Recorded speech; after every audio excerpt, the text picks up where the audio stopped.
we will start with the arthropod abundance anomaly calculator.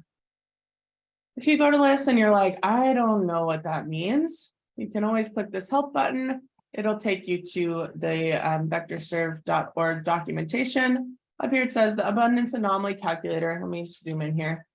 The abundance anomaly calculator estimates the percent change in arthropod abundance for a target year compared to the previous 5-year average abundance for the same time period.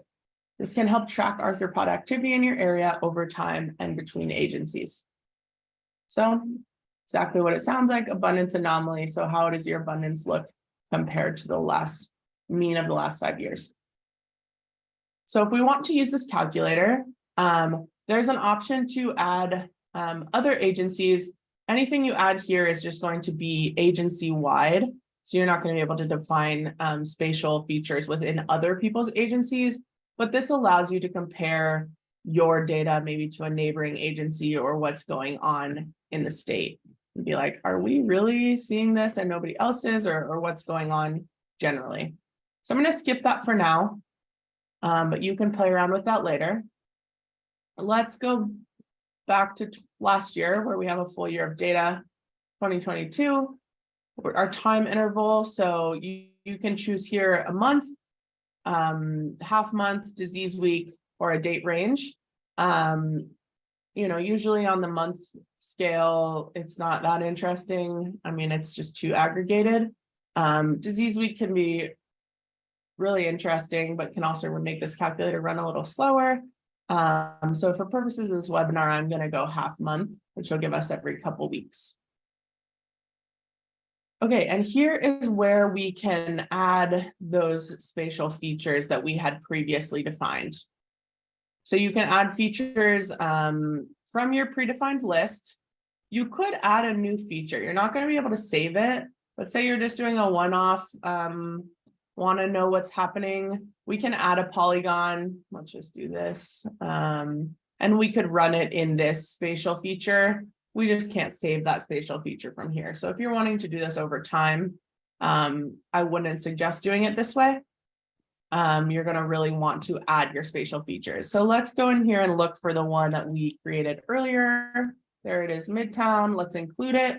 And there are polygons pop up on the map that we had created as part of our Midtown. I'm going to leave the other one here just for purposes of showing you how that works, but you can also add site groups. So you'll remember last week when we went over sites, there's an option, and actually let me just show you in another window. Oh, actually, let me go to Sandbox.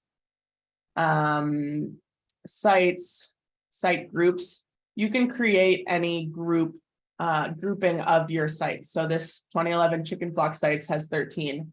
So if you're interested in a group of sites and what's happening in that region, you could also do it that way. So you could, you see this site group, which was defined under site groups, we could select that.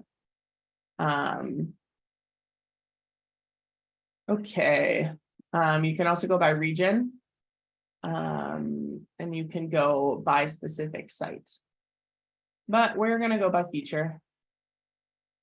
And we're going to treat each mapped feature independently. So what that means is Sacramento Midtown, which is one feature, it just has 2 polygons in the one feature. And then this random polygon I drew are going to be 2 separate features. I'm going to get different outputs for those different features.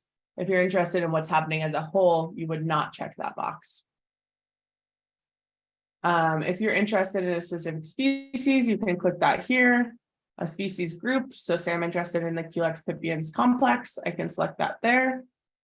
Again, if I were to select multiple, which you can do by holding down Shift or Command or Control, Command is working for me. You can select multiple and you could treat those separately if you would like. I want you to note this number of calculations down here. When I check that to treat it separately, it's basically doubling the amount of calculations because it's doing each of these 2 calculations for each species group that I'm selecting. So let's go ahead and do that, share. We're going to just select all the females That's the default that's already pre-selected for you, but you can select others if you're interested. We're going to treat those all together. And then if we're interested in different kinds of trap types, we can look at that as well. Let's go just for CO2 traps. Okay, so one thing that can be a little bit confusing is this historical mean type. So there are two options. One is average and one is geometric. They're doing really similar things. Geometric mean is basically just converting us to the log scale and then converting us back. So our numbers will look the same, but the benefit of using a geometric mean is that you're not having your crazy outliers strongly affect your mean. So say you had a trap with like 10,000 mosquitoes and all your other ones didn't, that one trap is not gonna like crazy skew your data as it might with just using the average. Average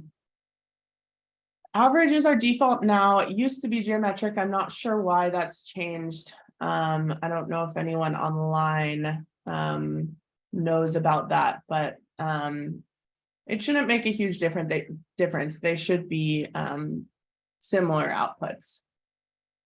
I'm going to go with geometric mean.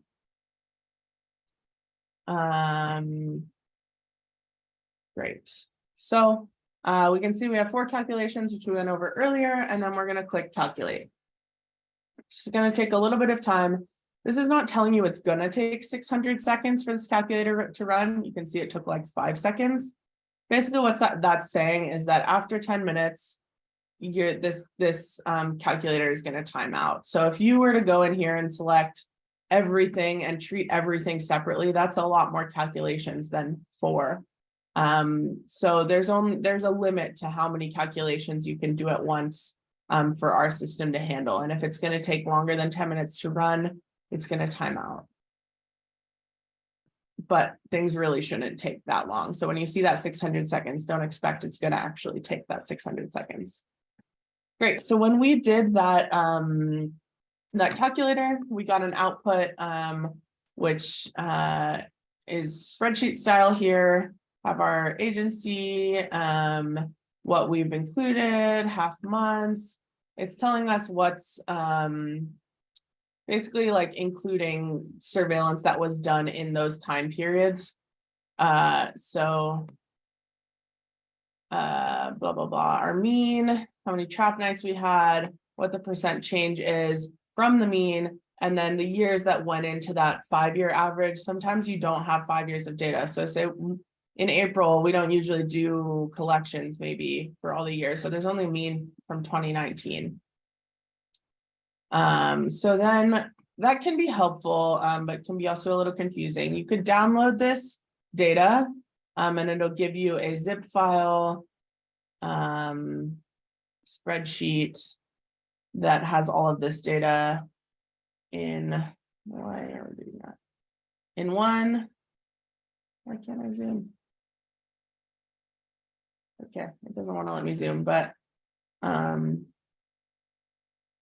anyway, very small for you, but it gives you all that data in a spreadsheet if you want to take this and run your own analysis outside of our software.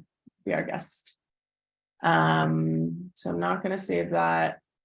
What most people do is go to view the graphs. And this is a very simple graphical understanding of what's happening in those spatial features that we selected. So this graph here is showing me what was happening in 2022 in this Sacramento Midtown region. You can see all the things we selected here. We're only looking at CO2 traps, Culex tarsalis, we're looking at all females. So the mean, the 5-year mean was a little bit higher throughout the year. We can look at other years by toggling those on and off.